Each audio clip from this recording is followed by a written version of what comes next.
none turukubasaba mwababyeyi mwe muri hano, turugusaba barumuna bacu bari hano, muduhamagarire bano basore bari hano hepfo mu mashamba batandukane na Fdlr. Zira Fdlr bari kugendana n'abanyarwanda, ntabwo ari abakongomani, bazagendana nabo kugera gihe ki. Twe turi abakongomani, nta ingabo zacu zizaje. Ubu icyo ngiye kubabwira nta kagombye no kuvuga, tugiye kubakurikirana tubambutse uyu mugezi, tubambutse wari kare. None aba basore bacu barimo, barumuna bacu barimo, barumuna bacu ubu tugiye kubambutsa tubatware mu Banyanga. Barumuna bacu bakuriye hano Impati, bakuriye Inyange, bakuriye Kivuye, barashobora ubuzima bwo kuja kuba muri wari kare. Uwo nguwo akaba ari guverineri w'intara ya Kivu y'Amajyaruguru washyizweho n'ihuriro AFC 23 Colonel Bahati Musanga Erasto. Akaba rero agaragaza ko mu by'ukuri abarwanyi ba Fdlr bivanze n'abaturage by'umwihariko abiganjemo urubyiruko bahariye muri Repubulika ya Demokarasi ya Congo, by'umwihariko mu bice kuri biri kugenzurwa na AFC 23. Agasaba ko rero batahuka abafite bakuru babo, barumuna babo, ababyeyi bafitemo abana babo, abagore bafite abagabo babo, bakabatumizaho bakitandukanya na Fdlr, bagahitamo kugaruka mu by'ukuri bakaza gusenyera umugozi umwe mu kubaka Repubulika ya Demokarasi ya Congo aho kuyisenya nk'uko Fdlr ibimazemo iminsi. Wenda badukurikiye ndagira ngo manze mwumve iki kintu neza. Fdlr igizwe n'abajenosideri bakoze jenoside yakorewe abatutsi yabaye mu 1994. harimo rero abari mu ngabo za Habyarimana, harimo abari intera hamwe, babonye rero RPA ifasha ubutegetsi bahita bahunga berekeza muri Repubulika ya Demokarasi ya Congo. Bakaba rero bakomeje ibikorwa bitandukanye byo guhungabanya umutekano, ariko gahunda yabo n'ubundi ngo nukongera bakagaruka mu Rwanda, bagatera u Rwanda, bakaba ngo babohoza abaturage b'Abanyarwanda, bagasubizaho ubutegetsi nk'ubwahozeho mbere y'94. Ni mu gihe kandi mwagiye munabyumva mu bihe bitandukanye ko ngo bafite gahunda yo kuzagaruka mu Rwanda, ngo nta mututsi ukiri mu Rwanda, ariko kubwanyi n'ubu rwose bakwigarukira kuko mu Rwanda n'ubundi nta muhutu nta mututsi, Abanyarwanda bari mu Rwanda bose n'Abanyarwanda, ibi by'amoko ntabwo bikirimo. Ariko murabyumva ko gahunda yabo n'ubundi no gukora kudeta mu Rwanda bakagaruka bagafata ubutegetsi. Gusa murabyumva neza ko hashize imyaka 32 bahunze, hari n'abamaze 30 gutyo n'ibiri n'umwe 30 gutyo, kuko hari n'abagiye bahunga nyuma ya jenoside yakorewe abatutsi nk'I95, hari abagendaga bahunga icyo gihe. Banagerageje kandi no kugaruka mu Rwanda ngo bafate ubutegetsi muri buki gihe cy'abacengezi, ubwo abatari bariho nyine ntabwo mwabyibuka kuko ntabyo muzi, ariko byanze bikude mwakurikiye amateka. Muzi abana b'Inyange bishwe nyuma ya jenoside, bishwe mu gihe cy'abacengezi. Ndavuga abana b'Inyange bishwe, hari n'abarokotse bishwe rero mu gihe cy'abacengezi, ubwo aba bari barahunze bagarukaga mu Rwanda bagabaye ibitero bitandukanye, mu by'ukuri basa nk'abagamije kwisubiza igihugu, ariko bakajya n'ibikorwa bakora bihungabanya umutekano w'abaturage, harimo nyine n'imfu n'abana b'Inyange nyine n'ubwo buryo bagiye bapfamo. Aba rero baragiye berekeza mu mashyamba ya Repubulika ya Demokarasi ya Congo. Narimvuze nti ushobora guhita uvuga uti aba ni abasaza barashaje, n'abasaza n'abakecuru nta mbaraga bagifite zo kuba bahangana. Ibyo uvuga kuko nibyo nabyumva, kuko nk'umuntu wakoze jenoside iki gihe wenda bari mu myaka 30, 20 na isa, urumva baba bari muri 50 na 60, yewe rwose harimo n'abafite za 70, harimo n'abapfuye. Noneho ukibaza ngo kuki u Rwanda kigaragaza ko mu by'ukuri rutewe impungenge n'aba ba genocidaire, ndavuga Fdlr, kuki u Rwanda kigaragaza ko rufite ikibazo cya Fdlr, kandi ahangaha turi kuvuga ko bamaze imyaka 30 irenga basohotse igihugu bahunze. Rero kugira ngo byumve impamvu u Rwanda ruteye impungenge na Fdlr, ndetse no biganira komeza kuzamo Fdlr, aba basaza baragiye bararukrita, baragiye bashaka igisirikare, bubaka igisirikare gikomeye. Igisirikare kirimo Abanyarwanda, harimo rwose n'abajene bato bagenda bakijyamo umunsi ku wundi, ariko nanone hakabamo n'Abanyekongo bavanwa muri Repubulika ya Demokarasi ya Congo.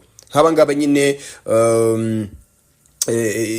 uyu guverineri wa Kivu ya ruguru yagarukagaho, agaragaza ko mu by'ukuri hari abajene bakiri batoya umunsi ku wundi berekeza muri iki gisirikare. Ababwira ati nyaboneka barumuna banyu, bakuru banyu, abana banyu, abagabo banyu bari muri Fdlr, mabwire batahe baze mu gihugu aho turi kugenzura aho abaturage babayeho neza, bakore biteza imbere. Niba bashaka kujya mu gisirikare baze tubatoze bajye mu gisirikare cya AFC M23. Ati twebwe turaha ntabwo tuzava, turabanye Congo, ariko FDLR ni y'abanyarwanda kandi koko birumvikana. Urumva rero aba bagiye barukrita bajya mu bice bitandukanye kurwanirayo. Urumva bari ku rugamba nyine bashyigikiye leta ya Repubulika ya Demokarasi ya Congo, barwanira henshi hatandukanye by'umwihariko aharimo intambara. Nibyo rero uyu guverineri w'intara ya Kivu y'Amajyaruguru washyizweho n'ihuriro AFC M23 Colonel Bahati Musanga Erasto agaruka avuga ati nyamuneka mubwire abo bahungu batahe, mubwire abo bakuru banyu batahe,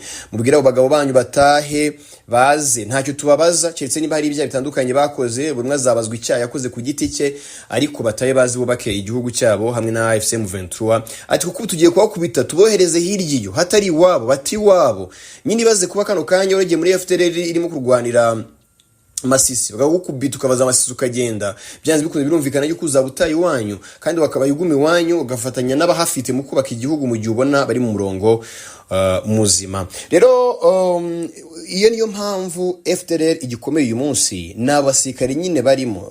Leta y'u Rwanda yavuze ko ngo muri FDLR mu bushakashatsi bakoze ngo harimo abasaga 7,000 abo ngabo rero benshi biganjemo n'abavuye mu Rwanda, abajene bavuye mu Rwanda bakerekeza muri Repubulika ya Demokarasi ya Congo gutera ingabo mu bitugu FDLR, ndetse n'aba Abanyekongo bagiye barukrita bashyira muri uyu mutwe wa FDLR. Abangaba ni nabo rero uyu Colonel Bahati arimo agaruka avuga ati mubwiye abo bana banyu baveyo, ntacyo tuzabatwara, batahuke basubira iwabo mu gihugu cyabo, bareke gukomeza mu by'ukuri kujya kubuyera hirya no hino na FDLR uko bakubise umunsi ku wundi babakubita bagahunga. Uko bahunga rero bari kuva iwabo bakomeza berekeza mu bindi bice bitandukanye. Ahangaha kandi hari n'abari batahutse bahoze muri FDLR bari batanzeho nk'ingero, bababaza bati se mwari mubayeho gute, mwaryiga gute, mwari mubayeho gute hara muri FDLR. Reka dufate akanya gato tubumve. Abangaba bahoze muri FDLR bo bari batashye n'abaturage nyine ba Congo, abajene, urubyiruko, bagaragaza mu by'ukuri uko bari babayeho hariya n'ubundi mu mashyamba ya Congo bari kumwe na FDLR. Tubumve tugaruke mu kanya. Chakula yenye mlikuwa mnakulaka mwarya ibiryo bimeze gute? Mlikuwa mnachokula kule chakula namna gani? Chakula yenye tulikuwa tunakula soda na kulaka mubaya tu na wiko mu magumu ni kukula hizi hii chakula yenye natoka kama pombe. Ya wapi kwa mutinya? Madepure. Murkumva ko baryaga amadepure? Amadepure murayazi? None amadepure usibye kuyakora mu rwagwa ni ibiryo? Urukumva abana bacu barumuna bacu batari guteseka? Sijue kama batu benye banayua depre mu Kiswahili siwe kama di depre tu.